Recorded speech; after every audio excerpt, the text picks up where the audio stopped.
Hi, പ്രിയപ്പെട്ടവരെ. സമയം 8:59. 9 മണിക്ക് തുടങ്ങുന്നു, നമ്മൾ 9:30 നിർത്തുന്നു. അപ്പോൾ ഷാർപ്പ് ടൈം ഷെഡ്യൂൾ പാലിച്ചുകൊണ്ട് നമുക്ക് സ്റ്റാർട്ട് ചെയ്യണം. ലേണിംഗ് ഡിസബിലിറ്റി ആണ് നമ്മുടെ ചർച്ച. കഴിഞ്ഞ ദിവസം നമ്മളൊരു ഇൻട്രൊഡക്ഷൻ സെഷൻ നടത്തിയിട്ടുണ്ടായിരുന്നു. അതിലെ കുറിച്ച് എന്തെങ്കിലും സംശയങ്ങൾ ഉണ്ടെങ്കിൽ ആദ്യം ചോദിക്കാനുള്ള അവസരമാണ്. ആദ്യം വന്ന കുറെ പേരുണ്ട്, ആളുകളുടെ പേരുകൾ ഞാൻ പറയാൻ ആഗ്രഹിക്കുന്നില്ല. സാധാരണ ഇതിൽ നമ്മൾ ആദ്യം വന്നവരൊക്കെ ലിസ്റ്റ് ചെയ്ത് അവർക്ക് ചോദിക്കാനുള്ള അവസരം കൊടുത്തിട്ടാണ് ക്ലാസ്സുകൾ നടത്താറുള്ളത്. ഇന്ന് നിങ്ങൾ വന്നവർക്കുള്ള അവസരങ്ങളാണ്. ചോദിക്കണമെങ്കിൽ ചോദിക്കാം, അല്ലെങ്കിൽ നമ്മൾ നേരെ വിഷയത്തിലേക്ക് പ്രവേശിക്കും. ചോദിക്കണമെങ്കിൽ ചോദിക്കാവുന്നതാണ്. കാരണം നമ്മുടെ ക്ലാസ്സിൽ ഒരു പ്രത്യേകതയുണ്ട്. ഇവിടെ നമ്മൾ രക്ഷിതാക്കൾ ഉണ്ടാവാം, ലേണിംഗ് ഡിസബിലിറ്റി ബാധിച്ച കുട്ടികളുടെ രക്ഷിതാക്കൾ ഉണ്ടായേക്കാം, കൗൺസിലിംഗ് ചെയ്യുന്നവരുണ്ടാവാം, ലേണിംഗ് ഡിസബിലിറ്റി ഡീറ്റെയിൽ ആയി മനസ്സിലാക്കുന്നവരുണ്ടാവും. എന്നാൽ ടീച്ചേഴ്സ് ഉണ്ടാവാം. ഇതേപോലുള്ള പ്രയാസം അനുഭവിക്കുന്ന കുട്ടികൾ, എൻ്റെ മക്കൾക്ക് ഇങ്ങനെ പ്രയാസം ഉണ്ടാവരുത് എന്ന് കരുതി പഠിക്കുന്ന മദ്രസ അധ്യാപകരും സ്കൂൾ അധ്യാപകരും അതുപോലെ കോളേജ് അധ്യാപകരും നമ്മൾ കൂടെ ഉണ്ട്. എല്ലാവർക്കും കൂടെ വേണ്ട രീതിയിലാണ് നമ്മുടെ ക്ലാസ്സുകൾ നമ്മൾ മൊഡ്യൂൾ ഷെഡ്യൂൾ ചെയ്തിട്ടുള്ളത്. ടോപ്പിക്കിനെ ആ രീതിയിൽ അവതരിപ്പിക്കാനാണ് നമ്മൾ ആഗ്രഹിക്കുന്നത്. എന്നാലും നിങ്ങൾക്ക് പേഴ്സണലായി ചോദിക്കേണ്ട ചോദ്യങ്ങൾ ചോദിക്കുന്നതിന് ഒരു തടസ്സവും ഉണ്ടാവില്ല. പക്ഷെ ചില ദിവസങ്ങളിൽ അതിന് നിങ്ങൾ ഇന്ന് ചോദിച്ച ചോദ്യങ്ങൾക്ക് ഇന്ന് തന്നെ ഉത്തരം കിട്ടിക്കോണമെന്നില്ല. വഴിയെ ആ ടോപ്പിക്ക് വരുന്ന സമയത്ത് നമുക്ക് കൃത്യമായി നിങ്ങൾക്ക് പറഞ്ഞു തരും ചെയ്യും. ചോദ്യങ്ങൾ ചോദിക്കുന്നതിന് ഒരു തടസ്സവുമില്ല. ഒരു അന്യനല്ല, നിങ്ങളുടെ ഒരു ഫ്രണ്ട് മാത്രം തന്നെയാണ് ഞാനും ഇതിൽ പഠിക്കുന്ന വിദ്യാർത്ഥിയാണ്. ഈ വിഷയത്തെ ഇനിയും പഠിക്കണമെന്ന് മനസ്സിലാക്കുന്ന ഒരു വിദ്യാർത്ഥിയാണ്. നിങ്ങൾക്ക് ചോദ്യങ്ങൾ ചോദിക്കുന്നതിന് ഇന്ന് തന്നെ ഉത്തരം കിട്ടണമെന്ന് പ്രതീക്ഷിക്കരുത്.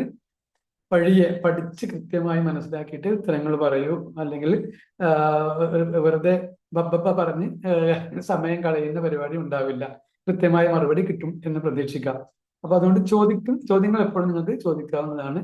ഒരു ടോപ്പിക്ക് അവതരിപ്പിക്കുമ്പോൾ, ലേണിംഗ് ഡിസബിലിറ്റി എന്നൊരു പാഠഭാഗം അവതരിപ്പിക്കുമ്പോൾ നമ്മൾ ആദ്യം കാണേണ്ടത് നമ്മളെയാണ്. ഞാൻ എന്ന വിദ്യാർത്ഥിയെ കാണണം, എന്നിട്ട് ഞാൻ എന്ന രക്ഷിതാവിനെ നിങ്ങൾ കാണണം. അതോടൊപ്പം തന്നെ നിങ്ങൾ ഓരോ ഞാൻ കൗൺസിലിംഗ് ചെയ്യുന്നില്ല എന്ന് പറഞ്ഞ കാര്യമില്ല, നിങ്ങൾ എന്ന കൗൺസിലറെ കാണും. അത് കഴിഞ്ഞിട്ട് വേണം നമ്മൾ എന്ന അധ്യാപകനെ കാണാൻ.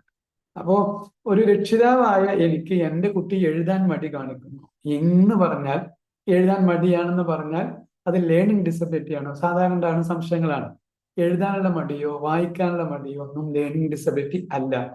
എന്തോ ഒരു കാരണത്താലാണ് ആ സമയത്ത് അവർ കാണിക്കുന്നത്. ചില കുട്ടികളോടൊക്കെ എഴുതാൻ പറഞ്ഞാൽ ഉടനെ അവർ പറയും, എൻ്റെ കൈ വേദനയാണ്, എനിക്ക് തലവേദനയാണ്, സ്കൂളിൽ പോകാൻ മടിയാണ്, മദ്രസയിൽ പോകാൻ മടിയാണ്, ഇങ്ങനെ കുറെ കാരണങ്ങൾ പറയേണ്ടത്.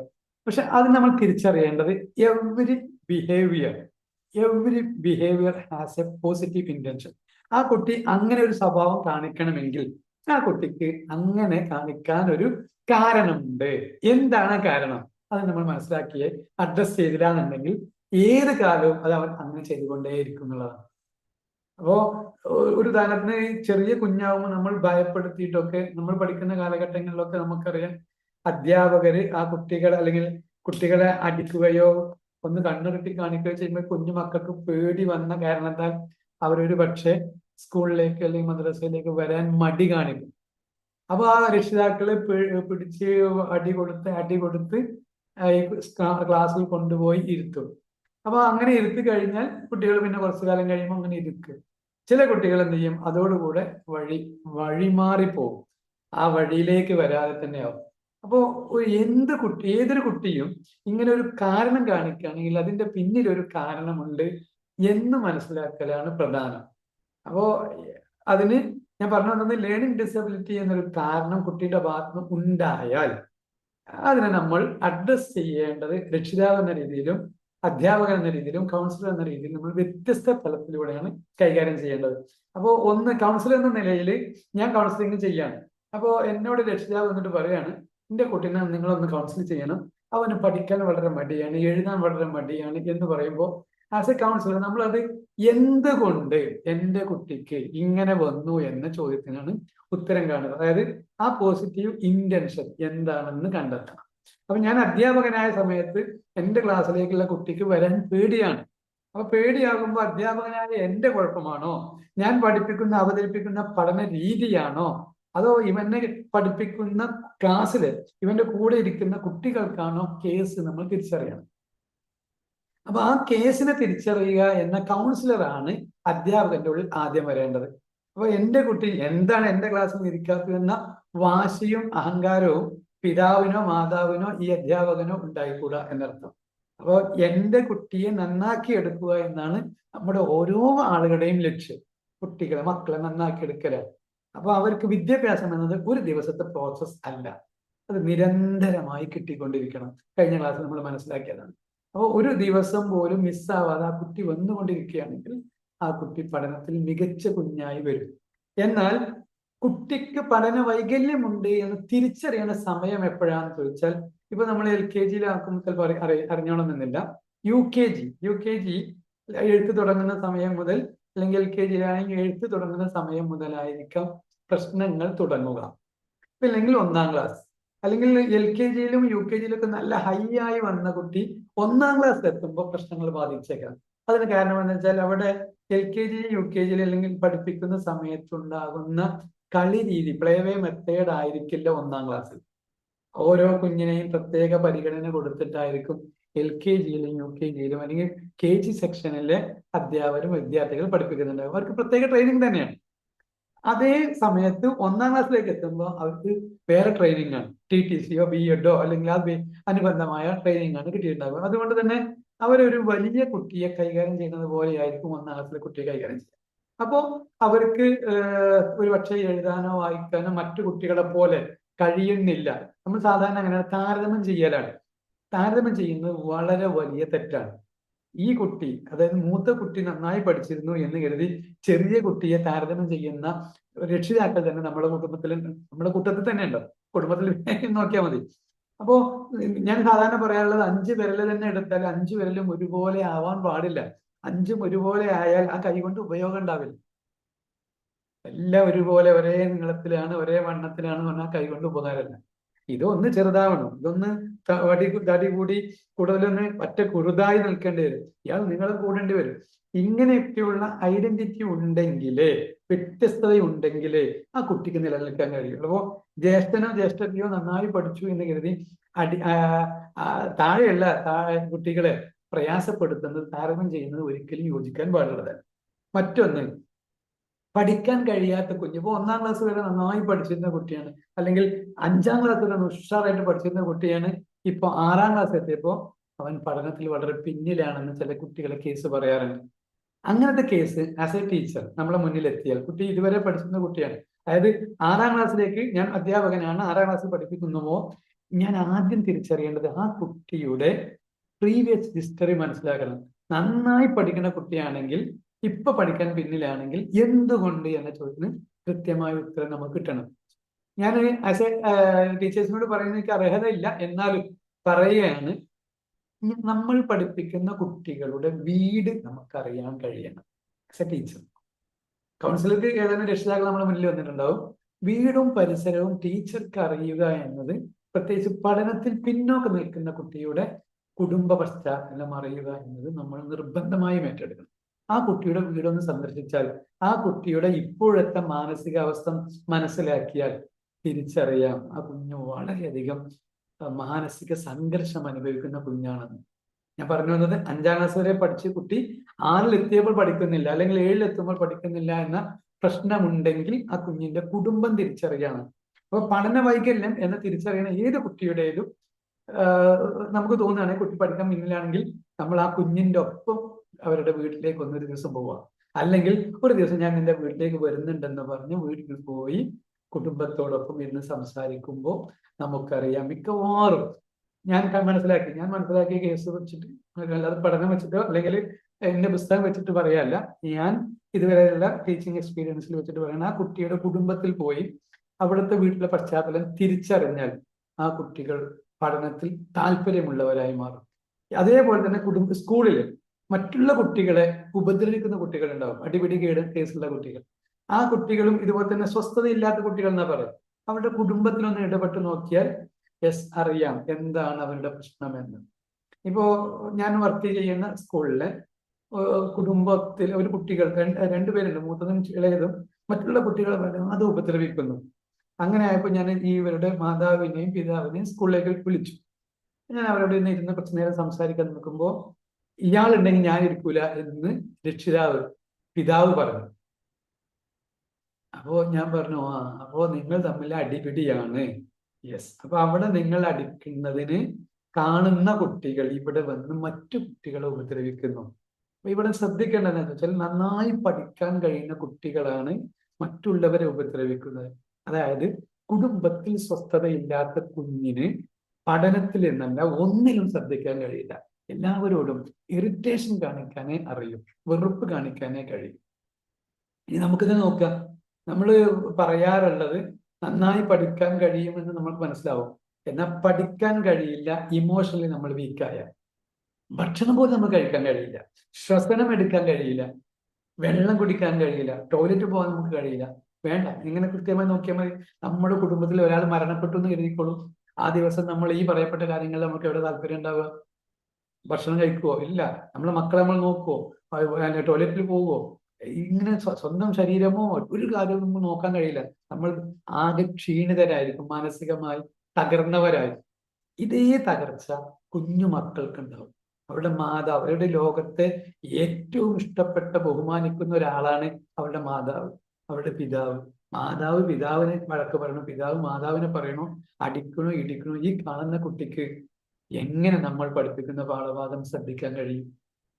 അപ്പോ പഠനത്തിൽ പിന്നോക്കം എന്ന് തോന്നുന്ന കുഞ്ഞിന് കുടുംബ പശ്ചാത്തലം അറിയുക എന്നത് അധ്യാപകർ എന്ന നിലയിൽ നമുക്ക് നിർബന്ധമാണ്. എന്നാൽ രക്ഷിതാവിന് അറിയാം എന്റെ കുട്ടിക്ക് അങ്ങനത്തെ കുടുംബത്തിലെ പശ്ചാത്തലങ്ങളൊന്നുമില്ല എന്ന്. എന്നാലും നിങ്ങൾ ഒന്ന് തിരിച്ചറിയണം. ഒരു പക്ഷേ ഡിഗ്നിറ്റി എന്ന് പറയുന്നത് അഭിമാനം, എൻ്റെ കുട്ടിയുടെ പിതാവിന്റെ അഭിമാനം കാത്തു സൂക്ഷിക്കുന്ന മാതാവാണ് ഞാനെന്ന് ഒരു അമ്മയ്ക്ക് ഉറപ്പുണ്ടെങ്കിൽ ആ കുട്ടി പഠനത്തിൽ പിന്നോക്കം ഉണ്ടാവില്ല. എന്നാൽ ഡിഗ്നിറ്റി, അഭിമാനം എന്നത് ഈ കുട്ടിയുടെ മുമ്പിൽ വെച്ച് നമുക്ക് അയാളെ വഴക്ക് പറയേണ്ടതുണ്ട്, അല്ലെങ്കിൽ ശകാരിക്കേണ്ടതുണ്ട്, ശബ്ദം ഉയർത്തി സംസാരിക്കേണ്ടതുണ്ട്. അങ്ങനെ അല്ലെങ്കിൽ ഭാര്യയോട് കയർത്ത് സംസാരിക്കേണ്ടതുണ്ട് ഭർത്താവിന്. അപ്പോഴൊക്കെ നിങ്ങൾ ശ്രദ്ധിക്കേണ്ടത് ഈ കുഞ്ഞു മക്കളുടെ മനസ്സിന് വളരെ വലിയ വേദനയാണ് നിങ്ങൾ കൊടുക്കുന്നത് എന്നാണ്. ഭാര്യയാവട്ടെ ഭർത്താവട്ടെ, രണ്ടുപേരെയും ഈ കുഞ്ഞ് വളരെയധികം റെസ്പെക്ട് ചെയ്യുന്നുണ്ട്. ആ റെസ്പെക്ട് കൊടുക്കുന്ന ആ ഒരു സാധനത്തിന്, റെസ്പെക്റ്റിന് അപരനായ ആൾ, അല്ലെങ്കിൽ ഭാര്യയാവട്ടെ ഭർത്താവട്ടെ, അയാളത് ഈ കുഞ്ഞിന്റെ മുമ്പിൽ വെച്ച് വഴക്ക് പറയുകയോ അടിക്കുകയോ ഇടിക്കുകയോ ഉപദ്രവിക്കുകയോ ഒക്കെ ചെയ്യുന്നത് മാനസികമായോ എന്തെങ്കിലും രീതിയിൽ അവരുടെ അഭിമാനത്തെ ക്ഷതമേൽപ്പിക്കുന്നത് ഈ കുഞ്ഞിന് വിഷമമായിരിക്കുന്നത് മാത്രമല്ല, അത് കാലങ്ങൾ കഴിഞ്ഞാൽ പോലും മറക്കാൻ കഴിയില്ല. അപ്പൊ നമുക്കങ്ങനെ എക്സ്പീരിയൻസ് ഇല്ലാത്തതുകൊണ്ടാണ്. നമ്മുടെ മാതാവിനെയോ നമ്മുടെ പിതാവിനെയോ പരസ്പരം അടിപിടി കൂടുന്നത് കുട്ടിക്കാലത്ത് നമ്മൾ കണ്ടിട്ടുണ്ടെങ്കിൽ ഏത് കാലത്ത് നമ്മുടെ ട്രോമയാണെന്ന് പറയും. ട്രോമയിൽ ഒരു സങ്കടം ഉണ്ടാവും. എന്താ സങ്കടം നമുക്കറിയില്ല. പിന്നെ നമ്മൾ അതിൽ കൗൺസിലിങ്ങിൽ ഡീറ്റെയിൽ ആയിട്ട് പോകുമ്പോഴാണ്, പ്രത്യേകിച്ച് ടൈം ലൈൻ തെറാപ്പി എന്നൊക്കെ പറയും നമ്മൾ NLP-യിൽ, അതൊക്കെ ചെയ്യുമ്പോഴാണ് കുട്ടിക്കാലത്ത് ഇങ്ങനെ ഇൻസിഡൻസ് ഉണ്ടായിരുന്നു എന്ന് മനസ്സിലാവും. അപ്പോ ഇനി നമ്മുടെ കുട്ടിയുടെ ഈ കുഞ്ഞിന്റെ മാതാവിനെ വഴക്ക് പറയുന്നത് പിതാവൊന്നായിരിക്കില്ല, ഈ പിതാവിന്റെ കുടുംബക്കാരായിരിക്കാം. ഭാര്യയോ അല്ല അമ്മയോ അമ്മയുടെ അമ്മയോ അച്ഛനോ ആരെങ്കിലുമൊക്കെ ആവാം. ആരെങ്കിലും ഒരാളിട്ട് വഴക്ക് പറയുമ്പോൾ ഈ മാതാവ് കുഞ്ഞിനെ മടിയിൽ വെച്ച് കരയുന്നത്, ചെറിയ കുഞ്ഞാണെങ്കിൽ പോലും അത് അവർക്ക് വലിയ ഫീലിംഗ് വരും. ഞാൻ പറഞ്ഞു വന്നത്, പഠിക്കാൻ പോകുന്ന സമയത്ത് ഇങ്ങനെ ഒരു സംഭവം ഉണ്ടെങ്കിൽ നമ്മുടെ മൈൻഡ് പോലും പഴയതിലേക്ക് പോകും. ഇപ്പൊ നമ്മളിവിടെ ഇരിക്കുമ്പോൾ പോലും ഇവന്റെ ക്ലാസ്സിൽ മുഴുവൻ ശ്രദ്ധിക്കാൻ റെഡിയാണെങ്കിൽ പോലും ഞാൻ പറയുന്ന ഇപ്പൊ കഴിഞ്ഞു പോയ ഓരോ ഇൻസിഡന്റ് പറയുമ്പോൾ നിങ്ങളെ മനസ്സ് അതുമായി കണക്റ്റഡ് ആയി ചിന്തയിലേക്ക് പോകും. അപ്പൊ ക്ലാസ്സിൽ ആക്ടിവിറ്റി ഒന്നും ഇല്ലാതെ ഞാൻ ഇങ്ങനെ പറയുന്നു, നിങ്ങൾ അങ്ങനെ കേൾക്കുന്നുണ്ടെങ്കിൽ നിങ്ങളെ മൈൻഡ് എന്ത് ചെയ്യും? ഈ പറയുന്ന സംഭവത്തിലേക്ക് ഇങ്ങനെ പോയിട്ടുണ്ട്. മരണത്തെക്കുറിച്ചും അടിപിടി കൂടിയതും ഇതൊക്കെ എങ്ങനെ ആലോചിച്ചാൽ ക്ലാസ്സിൽ ബാക്കി പറഞ്ഞ കാര്യങ്ങൾ ഈ കുട്ടിയുടെ മൈൻഡിൽ ഉണ്ടാവില്ല. അപ്പോൾ അധ്യാപകരായ ആളുകളോട് ആമുഖമായി പറയാനുള്ളത്, ക്ലാസ്സിലൊക്കെ ഒരു 2 മിനിറ്റ് 3 മിനിറ്റിനിടയിൽ ഒരു ആക്ടിവിറ്റി വേണം. കുട്ടികൾക്ക് ചിരിക്കാനോ അല്ലെങ്കിൽ എൻഗേജ് ചെയ്യാനോ പറ്റുന്ന എന്തെങ്കിലും ഒരു പ്രവർത്തനം നമ്മുടെ ഭാഗത്തുനിന്നുണ്ടാവും. അങ്ങനെ ക്ലാസ്സിനെ ലൈവായി കൊണ്ടു നടക്കുക. നമ്മൾ കുട്ടികളെ തൊടാനൊന്നും പറ്റില്ലല്ലോ. അതുകൊണ്ട് നമുക്ക് എന്തെങ്കിലും അവർക്കൊരു എനർജൈസറായി വരുന്ന പുതിയ പാഠഭാഗത്തേക്ക് ചേർക്കുന്ന എന്തെങ്കിലും ഒന്നിനെ നമ്മൾ ആ ക്ലാസ്സിൽ കൊണ്ടുവരണം. അപ്പൊ അത് പണ്ടത്തെ കാലത്ത് ചാർട്ടൊക്കെ ആയിരുന്നു, അതിനൊന്നും ആവശ്യമില്ല, ചാർട്ട് വേണമെന്നില്ല, എന്തെങ്കിലും ഒന്ന്. എന്താണ് വേണ്ടത്? ഇപ്പൊ നമുക്ക് AI ഒക്കെ നമ്മുടെ മുമ്പിൽ ഉണ്ടാകുമ്പോൾ ആ പാഠഭാഗത്തിനെ കുറിച്ചൊരു ലെസൺ പ്ലാൻ തയ്യാറാക്കുമല്ലോ നമ്മൾ. ലെസൺ പ്ലാൻ പാഠത്തിന് എന്തൊക്കെ ചെയ്യണം എന്നതിനെ കുറിച്ച് എഴുതണമെന്ന് നിർബന്ധമൊന്നുമില്ല. നിങ്ങളെ മൈൻഡിൽ ഒരു സാധനം വേണം. ഈ പാഠമാണ് ഞാൻ എടുക്കാൻ വേണ്ടി പോകുന്നത്. ഈ പാഠഭാഗം എടുക്കുന്നത് ഈ ഒരു ഉദാഹരണത്തിന് കേരളത്തിലെ ഒരു സിലബസ് ആണ്, കേരള സിലബസ്. ഈ കേരള ഗവൺമെന്റ് സ്കൂളിന്റെ അല്ലെങ്കിൽ കേരള ഗവൺമെന്റിന്റെ ഒരു സിലബസിലെ ഒരു പാഠഭാഗമാണ് നിങ്ങൾ എടുക്കുന്നത്. അപ്പൊ ആ പാഠഭാഗം എടുക്കുമ്പോൾ അതുകൊണ്ട് കുട്ടികൾക്ക് എന്ത് ലക്ഷ്യം നേടണമെന്നതിന് കൃത്യമായൊരു ധാരണ നമുക്ക് തന്നിട്ടുണ്ടാവും. അപ്പൊ നമ്മൾ ആ ലക്ഷ്യം നേടുന്ന പ്രവർത്തനം, ആ പ്രവർത്തനം ഏത് അധ്യാപകനും അവന്റെ അദ്ദേഹത്തിന്റെ സ്വന്തം ഇഷ്ടപ്രകാരം നടത്താവുന്നതാണ്.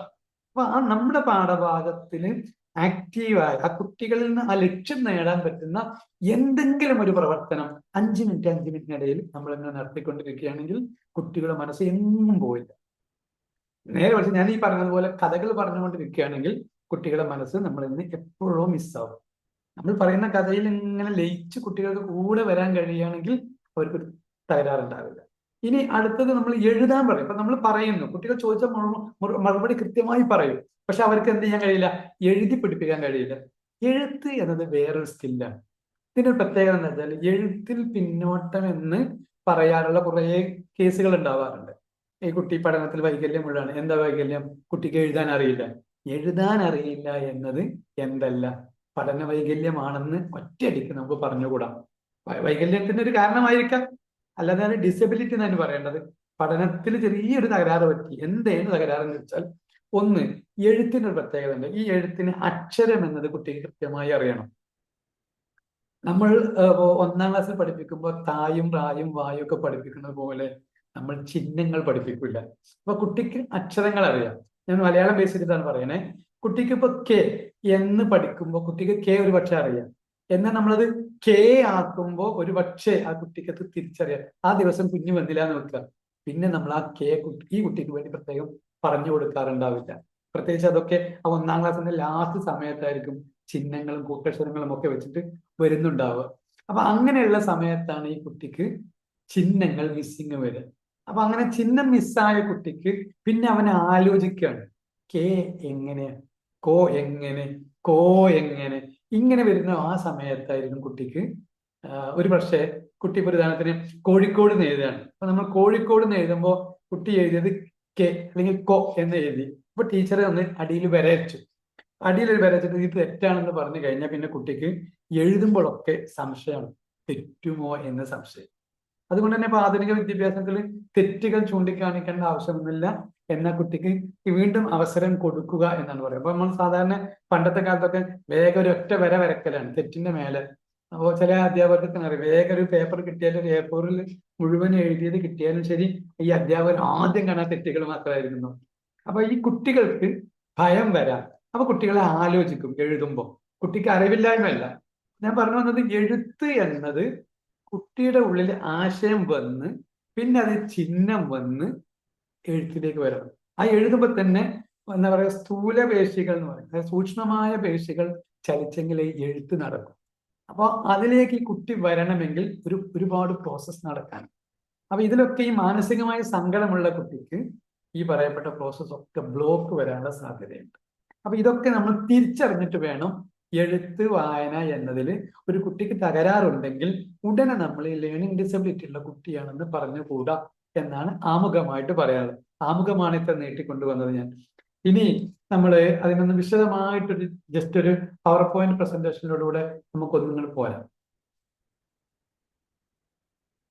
ഓക്കെ, കാണുന്നുണ്ടാവും എന്ന് കരുതുന്നു. കുറച്ച് സ്പീഡിൽ പറയാൻ വേണ്ടിയിട്ടാണ്. ഓക്കെ,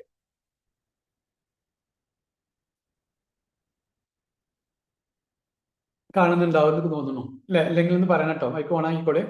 പറയുന്നതിന് ബുദ്ധിമുട്ടൊന്നുമില്ല. കാണുന്നുണ്ട് സാർ. Okay, thank you. ആ മറുപടി പറയുന്നതിന് വലിയ സന്തോഷം എനിക്ക്. അപ്പോൾ ഒന്ന്, ലേണിംഗ് ഡിസബിലിറ്റി ഡേ 1 ആണ്. നമ്മൾ കഴിഞ്ഞ ദിവസത്തെ ക്ലാസ് നമ്മളിവിടെ പരിഗണിക്കണില്ല കേട്ടോ. ഒരു മിനിറ്റ്. കഴിഞ്ഞ ക്ലാസ് നമ്മളിവിടെ പരിഗണിക്കണേ ഇല്ല. നമ്മുടെ ഇന്നത്തെ ക്ലാസ് ആണ് ഫസ്റ്റ് ക്ലാസ് ആയിട്ട് നമ്മൾ സ്റ്റാർട്ട് ചെയ്യുന്നത് കേട്ടോ. Okay, learning disability. ഇതിൽ ഒന്ന് നമ്മൾ പ്രധാനമായിട്ട് ഫോക്കസ് ചെയ്യുന്നത് എന്തൊക്കെയാണ് ലേണിംഗ് ഡിസബിലിറ്റി ആയിട്ട് വരാനുള്ളത്. സാധാരണ ലേണിംഗ് ഡിസബിലിറ്റി SLDയും അതുപോലെ തന്നെ ലേണിംഗ് ഡിഫിക്കൽറ്റിയും രണ്ടും വേറെ തന്നെയാണ്. നമ്മളിതിൽ ലേണിംഗ് ഡിസബിലിറ്റിയാണ് ഫോക്കസ് ചെയ്യുന്നത്. അതിൽ വരാനുള്ളത് ഒന്ന്, എഴുത്തിൽ എവിടെയൊക്കെ പ്രശ്നങ്ങൾ വരാം. ഒന്ന്, കുട്ടികളെ അക്ഷരങ്ങൾ മറിച്ചെഴുതാം. ഇങ്ങോട്ട് എഴുതുന്ന ചിലപ്പോൾ കണ്ണാടിയിൽ നോക്കുന്നത് പോലെ തിരിച്ചു മറിച്ചിട്ടൊക്കെ എഴുതിയേക്കാം. സ്പെല്ലിങ്ങൾ സ്ഥിരമായി തെറ്റിയേക്കാം. അക്ഷരങ്ങളുടെ വലിപ്പം ഒരുപോലെ ആയിരിക്കില്ല. ഇത് നമ്മൾ മെയിൻ ചെയ്യാത്ത സാധനങ്ങളൊക്കെയാണ്. ഇതൊക്കെയാണ് ഇത് ശരിക്കുള്ള ലേണിംഗിലെ ഈ ഡിസബിലിറ്റി എന്ന് പറയുന്ന വാക്കുകളിൽ പെടുന്നത്. വരിക്കുള്ളിൽ എഴുതാൻ ബുദ്ധിമുട്ടാണ്. പെണ്ണ് എഴുതിയിട്ടുണ്ടെങ്കിൽ എന്താ പറയാ, കൊച്ചിയിൽ നിന്ന് കൊയിലാണ്ടിക്ക് പോകാറുണ്ട് പഴയ ആളുകളൊക്കെ, ആ രീതിയിലായിരിക്കാം. അതുപോലെ തന്നെ ചിന്തിക്കുന്നുണ്ടാവും കുട്ടിക്ക് അത് എഴുതാൻ കഴിഞ്ഞോണമെന്നില്ല. അപ്പോൾ ആശയമുണ്ട്, എഴുതാൻ കഴിയാത്തതൊക്കെ നമുക്ക് ഇതിൽ ചേർക്കാവുന്നതാണ്. ഇനി അതുപോലെ കണക്കിനെ ബേസ് ചെയ്തിട്ടുള്ള കാര്യങ്ങളാണ് പറയുന്നത്. ചില കുട്ടികൾ അക്കങ്ങൾ എഴുതാണ് 1 മുതൽ 100 വരെ എഴുതുമ്പോൾ ഏതെങ്കിലും ഒരു ചില നമ്പറുകൾക്ക് സ്ഥിരമായി മിസ്സാവാൻ സാധ്യതയുണ്ട്. എന്നാൽ ഒന്നുകൂടി ഫോക്കസ് ചെയ്ത് കൊടുക്കുകയാണെങ്കിൽ ആ കുട്ടികളുടെ ഈ പറയപ്പെട്ട പ്രശ്നം സോൾവ് ആവുകയും ചെയ്യും. അപ്പൊ അക്കങ്ങൾ മറിക്കുന്നു, പ്ലേസ് വാല്യൂ ശരിക്കും കുട്ടിക്ക് മനസ്സിലാവില്ല, സ്ഥാനവില മനസ്സിലാവില്ല. അപ്പോ 22 25 എഴുതുമ്പോൾ 5 1ന്റെ സ്ഥാനത്തും 2 10ന്റെ സ്ഥാനത്ത് എഴുതുമ്പോൾ സ്ഥലം അങ്ങോട്ടും ഇങ്ങോട്ടും മാറിയേക്കാം, 52 എഴുതിയേക്കാം. അതായത് ചെറിയ ചെറിയ തകരാറുകളാണ്. ബേസിക്കലി കൂട്ടാനും കുറക്കാനും കുട്ടിക്ക് പ്രയാസം ഉണ്ടായേക്കാം. അതുപോലെ തന്നെ ടേബിളുകൾ ഓർത്തെടുക്കാൻ കഴിയുന്നുണ്ടാവില്ല. ചില വേർഡുകൾ കുട്ടിക്ക് കൃത്യമായിട്ട് മനസ്സിലാകുന്നുണ്ടാവില്ല. ഇനി അതുപോലെ തന്നെ മെമ്മറിയുമായി ബേസ് ചെയ്തിട്ടാണെങ്കിൽ കുട്ടികൾ പെട്ടെന്ന് പഠിച്ചതൊക്കെ പെട്ടെന്ന് മറക്കുകയാണ്. ചില നിർദ്ദേശങ്ങളാണെങ്കിൽ ഓർക്കും. നമ്മൾ കുറെ കാര്യങ്ങൾ പറയുന്നുണ്ടാവും, അതൊന്നും കുട്ടിക്ക് ഓർമ്മയിൽ ഉണ്ടാവില്ല.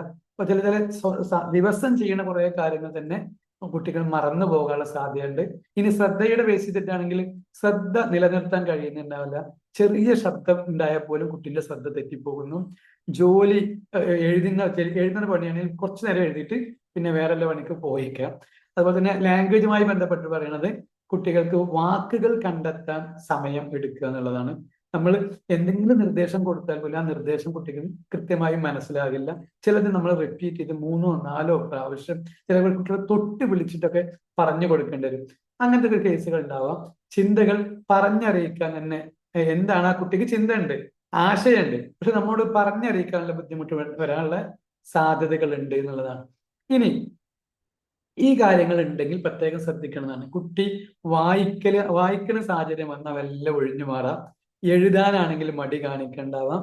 പരീക്ഷയ്ക്ക് സമയം കുട്ടിക്ക് മതിയാകുന്നില്ല എന്ന് തോന്നുന്നുണ്ടാവാം. അതുപോലെ തന്നെ കോപ്പി ചെയ്യാൻ വളരെയധികം സമയമെടുക്കും, നോക്കി എഴുതാൻ പോലും. അതുപോലെ തന്നെ കൂട്ടുകാരെക്കാൾ പഠന വേഗം കുറവാണ്. നമ്മൾ നേരത്തെ പറഞ്ഞ താരതമ്യം ചെയ്യാണ് കുറവാണെന്ന് തോന്നിയിട്ടുണ്ടാവാം. അല്ലെങ്കിൽ കുട്ടിക്ക് ആൻസർ പറയാൻ കഴിയും, പക്ഷെ എഴുതാൻ കഴിയില്ല. ഇതൊക്കെ ഈ ലേണിംഗ് ഡിസബിലിറ്റിന്റെ പ്രധാന ലക്ഷണങ്ങളായിരിക്കാം എന്നാണ്. ഇങ്ങനത്തെ ലക്ഷണങ്ങൾ ഉണ്ടെങ്കിൽ നമ്മൾ അധ്യാപകരോടല്ല ഈ കുട്ടിയുടെ രക്ഷിതാക്കളോട് ചില ചോദ്യങ്ങൾ ചോദിക്കേണ്ടതുണ്ട്. ഒന്ന് എന്താന്ന് ചോദിച്ചാൽ, ഒന്ന്, ഈ കുട്ടി സംസാരിക്കാൻ വൈകിയ കുട്ടിയാണോ? അതായത് സാധാരണ കുട്ടികൾ 2 വയസ്സിൽ 1.5 വയസ്സിൽ സംസാരിക്കുന്ന ചില വാക്കുകളുണ്ട്. ഇപ്പോഴത്തെ കുട്ടികളൊക്കെ എന്താ പറയാ 40 തികയുന്നതിന് മുമ്പ് തന്നെ ഉമ്മാനെ ഉപ്പാനെ മാ മീ എന്നൊക്കെ പറയുന്ന കുട്ടികളുടെ കാലമാണ്. എന്നാൽ ഈ 5 വയസ്സായിട്ടും കുട്ടി സംസാരിക്കുന്നില്ല, അല്ലെങ്കിൽ 4 വയസ്സ് കഴിഞ്ഞിട്ടൊക്കെ സംസാരിക്കുന്നു എങ്കിൽ ആ കുട്ടിയെ നമ്മൾ പ്രത്യേകം പരിഗണിക്കേണ്ടതുണ്ട്. അപ്പോ പിന്നെ സംസാരിക്കാൻ പ്രയാസമാണ്. അതുപോലെ തന്നെ നേരത്തെ പ്രസവിച്ച, ഇതിൽ എഴുതാത്തതാണ്, നേരത്തെ പ്രസവിച്ച കുഞ്ഞ്, ആ കുഞ്ഞിനും എന്താ പറയാ 8ാമത്തെ മാസം പ്രസവിച്ചു, അല്ലെങ്കിൽ 9 തികയുന്നതിന് മുമ്പേ പ്രസവിച്ചത്, 7 മാസത്തിലൊക്കെ പ്രസവിച്ചിട്ടുണ്ടാവും, ഇൻക്യുബേറ്ററിലൊക്കെ വളർത്തിയ കുട്ടികൾ ഉണ്ടാവും. അങ്ങനെയൊക്കെ മാനസികമായി നമ്മൾ കരുതും ആ കുട്ടിക്ക് അതൊന്നും അറിയില്ലാന്ന്. പക്ഷെ കുട്ടി എന്ത് ചെയ്യണ്ടാവും, ICU കിടന്ന കുട്ടിയാണെങ്കിലും കുട്ടിക്ക് ഭയങ്ങളുണ്ട് എന്ന് നമ്മൾ NLPയിൽ വരുമ്പോൾ നമുക്ക് കൃത്യമായി മനസ്സിലാവും. അത് എന്തിനെയോ കുട്ടി ഭയപ്പെടുന്നുണ്ടാവും, നിസ്സാരമായൊരു വിഷയം ഉണ്ടോ, കുട്ടിക്ക് അലർജി ഉണ്ടാവാം. അങ്ങനെയുള്ള കുറെ കാര്യങ്ങൾ വരുമ്പോൾ ഇതിന്റെ റൂട്ട് കോസ് ആയിട്ട് ഈ കേസുകളൊക്കെ വരും.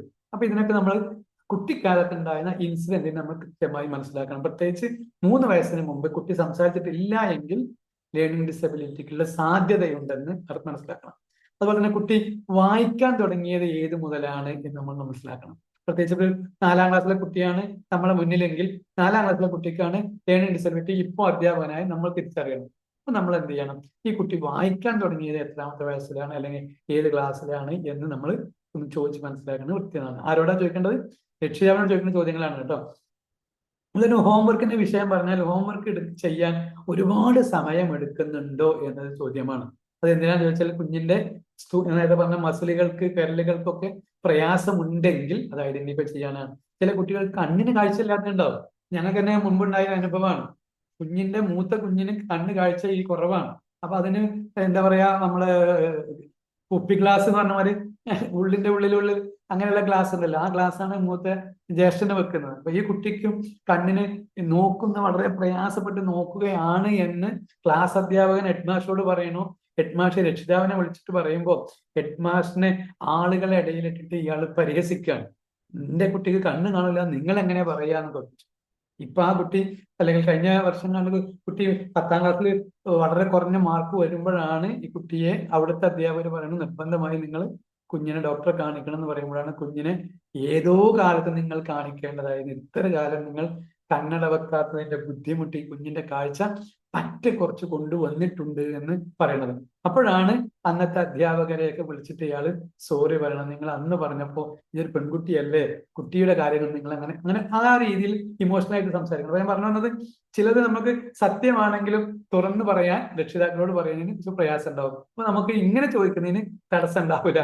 ഹോംവർക്ക് ചെയ്യാൻ വളരെ സമയം എടുക്കുന്നുണ്ടോ എന്ന് ചോദിച്ചാൽ, അതുപോലെ തന്നെ നിങ്ങളെ കുട്ടി ബുക്കും വായിക്കാറുണ്ടോ ഒക്കെ ചോദിച്ചാൽ, ചില കുട്ടികൾ ബുക്കൊക്കെ വായിക്കുന്നുണ്ടാവും.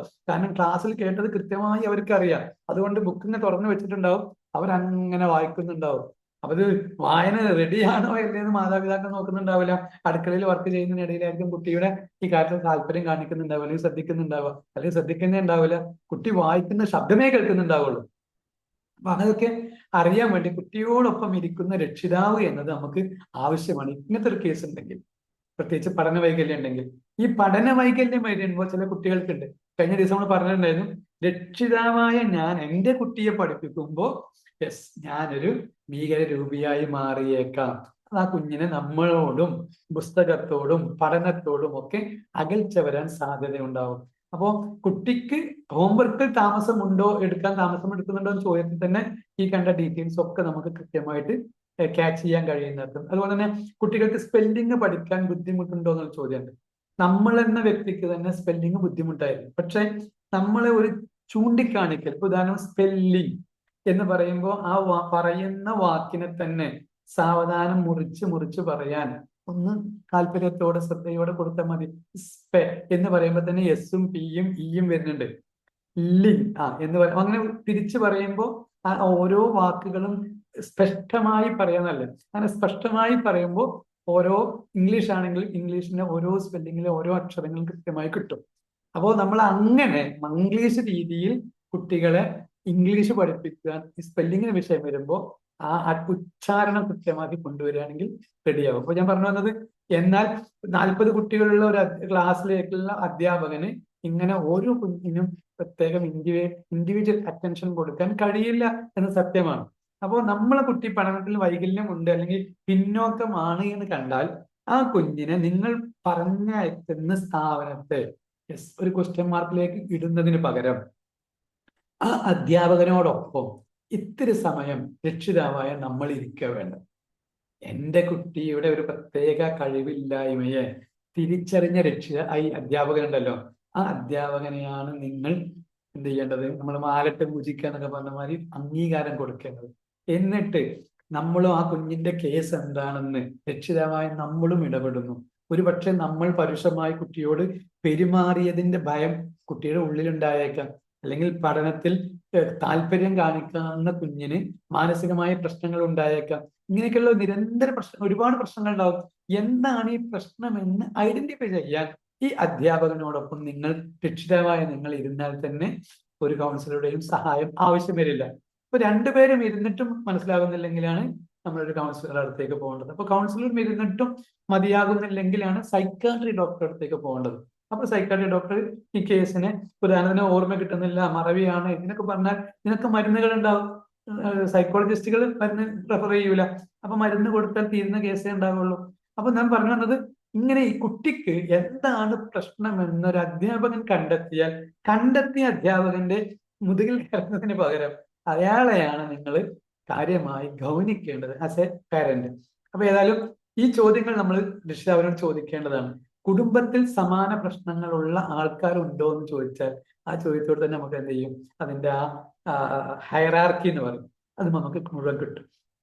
പിന്നെ ചില കുട്ടികൾ പഠിക്കാനിരിക്കുമ്പോഴേ കരയാറുണ്ട്. അതൊക്കെ ഈ ഇതിന്റെ പ്രശ്നങ്ങളാണ്.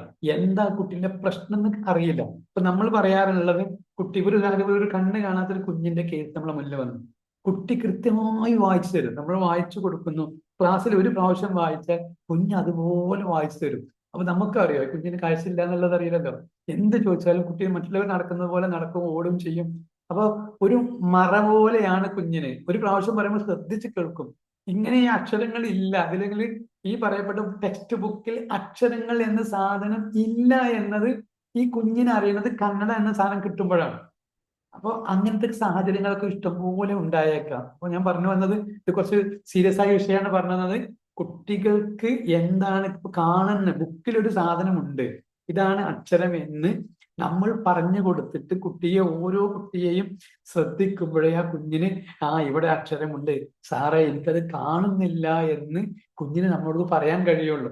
നേരെ വെച്ച് നമ്മൾ എല്ലാവരും വിരൽ നോക്കി ഇവിടെ ഞാനിങ്ങനെ വായിക്കുന്നുണ്ട് കേട്ടോ, നിങ്ങളതുപോലെ വായിക്കിട്ടോ എന്ന് പറഞ്ഞാൽ കുട്ടി നമ്മൾ പറഞ്ഞ് കേട്ട് അതുപോലെ വായിച്ചു തരും.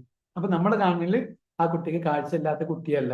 അപ്പോ എപ്പോഴാണ് എന്ന് ചോദിച്ചാൽ, ചില കുട്ടികളുടെ കേസ് കേട്ടിട്ടുണ്ട്, ചെവി കേൾക്കാത്ത കുഞ്ഞുങ്ങളുണ്ടാവും, ജന്മനാ ചെവി കേൾക്കാത്ത കുഞ്ഞുങ്ങൾ. അപ്പൊ ഞാനിവിടെ നിർത്തുകയാണ് കേട്ടോ. എന്താ കാരണം എന്നറിയോ, സമയം 9:30 കഴിഞ്ഞു, സമയം പോയത് അറിഞ്ഞില്ല. കുട്ടികളുടെ പഠനത്തിൽ നമ്മളൊരു സപ്പോർട്ട് ആവുക എന്നത് as A parent, as A teacher നിർബന്ധമായ കാര്യമാണ്. കാരണം നമ്മൾ കാണുന്ന കുഞ്ഞെന്നത് നിസ്സാരമായ ഒരു കുഞ്ഞു മാത്രമല്ല. നാളത്തെ ഒരുപക്ഷെ അധ്യാപകനായേക്കാം, നാളത്തെ കലക്ടറായേക്കാം, ഈ നാട് ഭരിക്കുന്ന മന്ത്രിയോ അല്ലെങ്കിൽ മുഖ്യമന്ത്രിയോ ഒക്കെ ആവേണ്ട ആളാണ് നമ്മളെ ക്ലാസ്സിലിരിക്കുന്ന നമ്മളെ മക്കൾ, രക്ഷിതാവായ നമ്മുടെ മക്കൾ. അപ്പൊ ആ കുഞ്ഞിന് എവിടെയാണോ തടസ്സം, പ്രയാസം എന്ന് നമ്മൾ ഐഡന്റിഫൈ ചെയ്ത് കുഞ്ഞിനോടൊപ്പം നിൽക്കുക. ഞാൻ പറഞ്ഞു വന്നത്, പഠന വൈകല്യമുണ്ടെന്ന് തിരിച്ചറിയണത് 2 അല്ലെങ്കിൽ 3 വയസ്സിനെയും 7 വയസ്സിനും ഇടയിലാണെങ്കിൽ വളരെ പെട്ടെന്ന് നമുക്കതിന് പരിഹാരം കണ്ടെത്താൻ കഴിയും. എന്നാൽ നമ്മളത് തിരിച്ചറിയുമ്പോൾ കുട്ടികൾ മാതാപിതാക്കളുടെ നിർബന്ധം കാരണത്താൽ ഒരു പക്ഷേ ഇതിനൊക്കെ ഓവർകം ചെയ്യാം. ഇപ്പോൾ എനിക്കറിയുന്ന കേസ് തന്നെ ഉണ്ട്. എന്താ പറയാ, PG അതായത് പിന്നെ എഞ്ചിനീയറിംഗിന് ഫൈനൽ ആകുമ്പോഴാണ് കുട്ടി ഞാൻ പഠിക്കാൻ പോകുന്നില്ല എന്ന് പറയുന്നത്. എന്താ കാരണം എന്ന് ചോദിച്ചാൽ, ഇതുവരെ മാതാവും പിതാവും കുട്ടിയോടൊപ്പം നിന്ന് പഠിക്കാൻ സഹായിക്കുമായിരുന്നു. ഇപ്പോ എഞ്ചിനീയറിംഗിൽ ഫസ്റ്റ് ഇയർ സെക്കൻഡ് ഇയർ ഒക്കെ ഏതൊക്കെയോ പേപ്പർ ആ കുഞ്ഞിന് മിസ്സായിട്ടുണ്ട്. അപ്പൊ ഇനി ഫൈനലിൽ എന്നെ കൊണ്ട് കഴിയില്ല എന്ന് തിരിച്ചറിയുമ്പോഴാണ് പഠന വൈകല്യം ഈ കുട്ടിക്ക് ഉണ്ടായിരുന്നു, പക്ഷെ അത് ഓവർകം ചെയ്തത് മാതാപിതാക്കളുടെ ഇടപെടലുകളായിരുന്നു. പിന്നെ വലിയ അവസ്ഥയ്ക്ക് എത്തുമ്പോൾ മാതാപിതാക്കൾക്ക് സഹായിക്കാൻ കഴിയില്ല. കാരണം ഇവിടെ പാഠഭാഗം എന്നത് മാതാപിതാക്കൾക്ക് ഊഹിക്കാൻ പോലും കഴിയാത്ത അത്രയും ടഫുള്ള സബ്ജക്റ്റുകളായിരിക്കും. അപ്പൊ ഇങ്ങനെയൊക്കെ കേസുകൾ ഉണ്ടായേക്കാം. അപ്പൊ നമ്മൾ as A parent, as A teacher, നമ്മൾ കുട്ടിയുടെ ബെസ്റ്റ് ഫ്രണ്ട് നമ്മളാവാം. എന്ത് തുറന്നു പറയാൻ കഴിയുന്ന ഒരാൾ നമ്മളാവുമ്പോൾ ആ കുട്ടിയുടെ മാനസികമായ വിഷമങ്ങൾ ഇറക്കി വെക്കാൻ കഴിയുന്ന ഒരു സഹായി, ഒരു മെന്റർ നമ്മളാകുമ്പോൾ ആ കുഞ്ഞിനെ നമുക്ക് സപ്പോർട്ട് ചെയ്യാം. നമ്മളോട് പഠിപ്പിക്കുന്ന പാഠഭാഗം മാത്രം വിളമ്പിക്കൊടുക്കുന്ന ഒരാളായിക്കൂടെ നമ്മൾ ആ പാഠം വിളമ്പി കൊടുക്കുന്നു. അങ്ങനെ വിളമ്പി കൊടുക്കുകയാണെങ്കിൽ ഓരോ പാത്രത്തെയും നമ്മൾ അറിയണം. പൊട്ടിയ പാത്രം ഉണ്ടാകും, അപ്പൊ അതിലെന്ത് ചെയ്യാം, നമ്മൾ ഒഴിക്കുമ്പോൾ ചോർന്ന് പോകുന്നുണ്ടാവും. ചിലപ്പോൾ വക്ക് പൊട്ടിയതുണ്ടാവും, അപ്പൊ അതിൽ സാധനം കൊള്ളുന്നുണ്ടാവും, പക്ഷെ ആ കഴിക്കുന്നതിൽ വൃത്തിയില്ലാത്ത പാത്രം ഉണ്ടാവും. അപ്പൊ ഇതൊക്കെ നമ്മൾ തിരിച്ചറിഞ്ഞിട്ട് ഓരോ കുഞ്ഞിനോടും, അല്ലെങ്കിൽ ആ പാഠഭാഗത്തിലെ മൂല്യങ്ങൾ, വാല്യൂസ്, ഇത് ഓരോ കുട്ടിക്കും ഒബ്ജക്റ്റീവ്സ് മുഴുവൻ ആ കുട്ടിയിൽ കിട്ടാൻ വിധത്തിൽ ചെറിയ, അല്ലെങ്കിൽ എല്ലാവരെയും ഉൾക്കൊള്ളുന്ന വിധത്തിലേക്ക് നമ്മുടെ പാഠഭാഗത്തെ നമ്മൾ മാറ്റണമെന്ന് ഇന്നത്തെ സെഷനിൽ നമ്മൾ വൈൻഡപ്പ് ചെയ്തുകൊണ്ട് പറയാണ്. അപ്പോൾ 3 മിനിറ്റ് അമിതമായി എടുത്തതിന് ക്ഷമ ചോദിച്ചുകൊണ്ട് ഞാൻ നിർത്തുകയാണ്. ക്ലാസ്സുകൾ ഇഷ്ടപ്പെട്ടില്ലെങ്കിലും സംശയങ്ങൾ ഉണ്ടെങ്കിലും ഗ്രൂപ്പിൽ ചോദിക്കാവുന്നതാണ്. ഓക്കെ, നാളെ വീണ്ടും കാണാമെന്ന പ്രതീക്ഷയോടെ നിർത്തുന്നു. Thank you.